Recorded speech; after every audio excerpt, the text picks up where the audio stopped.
Trianon az a nemzeti vagyon szempontjából egy olyan mérhetetlen sebet okozott, amelynek az lett a következménye, hogy az 1920-as össznemzeti vagyonnak mindegy 38%-a maradt csak meg Csonka Magyarország számára.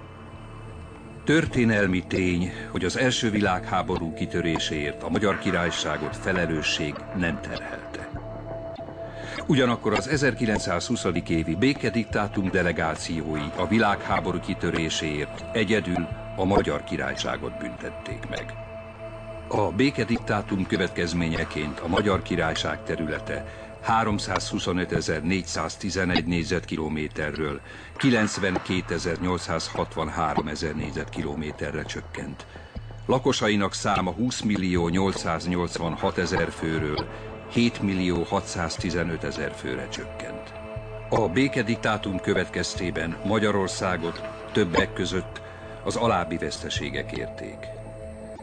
Az ország összes arany, ezüst és sóbányája, a szénbányák 80%-a, az erdők 90%-a, vasútvonalak és az ezekhez tartozó vasúti szerelvények, a felbecsülhetetlen értékű műkincsek, Fiume, az egyetlen tengeri kikötő elvétele, az összes tengeri és folyami hajók. Magyarországot 300 millió dollár kártérítés megfizetésére is kötelezték az alábbiak szerint. Oroszország részére 200 millió dollár, Jugoszláviának 50 millió dollár, Csehszlovákiának 50 millió dollár.